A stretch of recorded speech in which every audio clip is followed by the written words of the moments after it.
História nášho gymnázia siaha na začiatok 20. storočia. Výučba sa začala v školskom roku 1913-1914 výlučne v maďarskom jazyku. V novej budove gymnázia sa vyučuje od roku 1924. V tej dobe to bolo Československé štátne reálne gymnázium Janka Kráľa a výučba prebiehala už po slovensky. Spoza lavíc gymnázia vyšlo mnoho významných osobností politického, spoločenského a hospodárskeho života Slovenska. Z tých starších osobností treba spomenúť monsignora Jozefa Zlatňanského, vysokoškolských profesorov Ondreja Šedivého, Jozefa Krchu, Michala Zemana, Štefana Pavlova, Jozefa Doboša, Bernarda Garaja, či významných predstaviteľov nášho regiónu, predsedu Nitrianskeho samosprávneho kraja Milana Belicu, primátora mesta Nitry Jozefa Dvonča. Z mladších absolventov je nutné spomenúť profesora neurológie Petra Valkoviča, známeho moderátora Lubomíra Bajaníka, poradkyňu slovenského eurokomisára v Bruseli Gabrielu Kečkešovu či poslanca Slovenskej národnej rady Mariana Kériho. Kľúčovým cieľom predmetovej komisie slovenského jazyka a literatúry je vyprofilovať absolventa gymnázia ako naozaj osobnosť. Snažíme sa o tvorivé vyučovanie zrelých študentov, ktorí majú názor, ktorí dokážu vyargumentovať svoje názory. Dopĺňame aj nové metódy výučby, problémové vyučovanie, diskusiu, prezentačné zručnosti žiakov.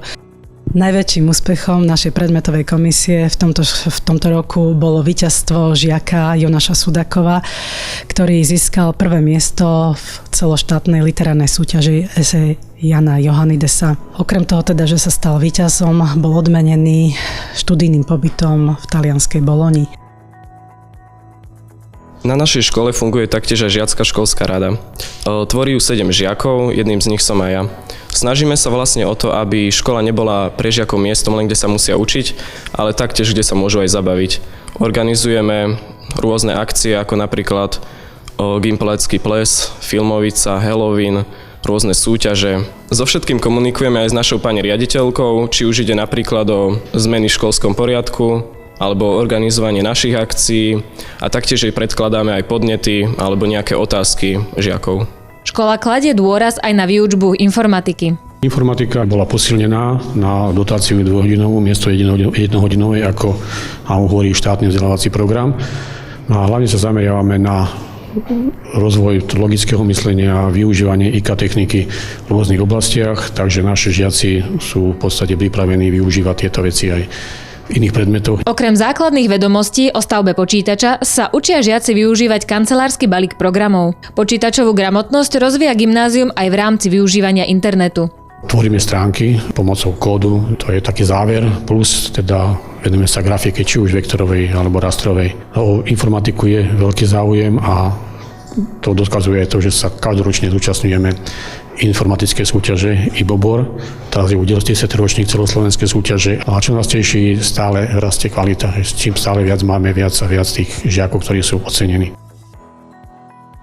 Od roku 1956 škola rozvíja kontakty s gymnáziom v Jindřichovom Hradci. Od roku 2003 sa partnerské vzťahy rozšírili aj na gymnázium v poľskom Sidlove.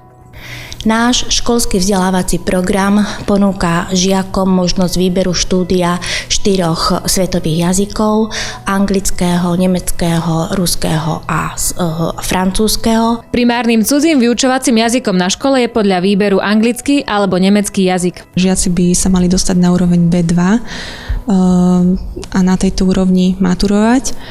A vlastne z druhého cudzieho jazyka, čo je u nás buď nemecký jazyk, ruský jazyk alebo francúzsky jazyk, by sa mali dostať minimálne na úroveň B1. Žiaci si robia čitateľské denníky vo vyšších ročníkoch, teda čítajú knižky po anglicky, také väčšinou prispôsobené ich úrovni.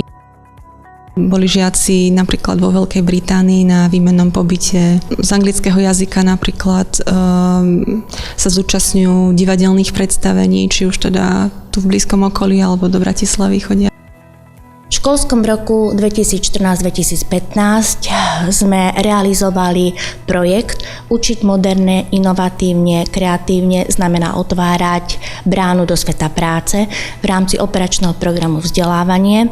Škola prostredníctvom tohto projektu získala množstvo materiálov, didaktickej techniky. V súčasnosti realizujeme na škole 2 projekty. Je to projekt financovania a dovybavenia telocvičňového náradia a projekt Zdravie na tanieri s názvom Žijeme zdravo, ktorý je zameraný na zdravý životný štýl našich žiakov.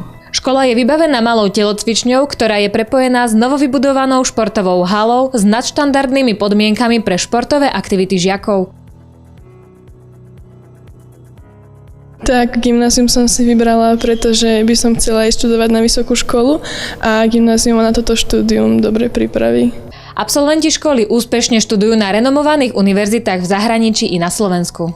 Pozývame všetkých žiakov 9. ročníka na deň otvorených dverí na našej škole, aby si prišli pozrieť priestory a možnosti štúdia na našej škole. Tešíme sa na vás.